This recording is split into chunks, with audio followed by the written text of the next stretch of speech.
শেহতীয়াকৈ আমি কোভিড-19ৰ নিৰ্মম আৰু বেদনাদায়ক ৰূপটো দেখিবলৈ আৰম্ভ কৰিছোঁ।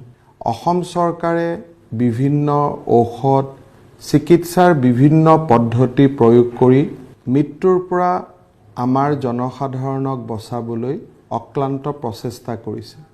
ডক্টৰ, নাৰ্ছ, চিকিৎসা কৰ্মীসকলে সৰ্বস্ব উজাৰি দিছে যাতে মানুহক মৃত্যুৰ মুখৰ পৰা বচাব পাৰি। আমাৰ শৰীৰৰ তেজৰ লগত থকা প্লাজমা আমি যদি কোভিড-19ত আক্ৰান্ত হোৱা লোক এজনক দান কৰোঁ তেনেহ'লে সেই লোকজনে কোভিড-19ৰ পৰা ৰক্ষা পৰিব আৰু তেওঁ সুস্থ জীৱনলৈ উভতি আহিব পাৰিব।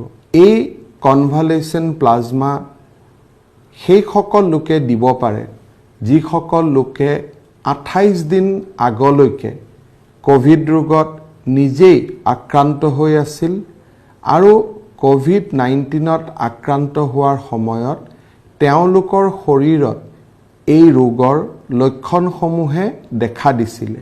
দান কৰাৰ পদ্ধতি একেবাৰে সহজ আৰু সৰল। আজি আপুনি 2জন কোভিড-19 ৰোগীৰ জীৱন ৰক্ষা কৰিব পাৰে।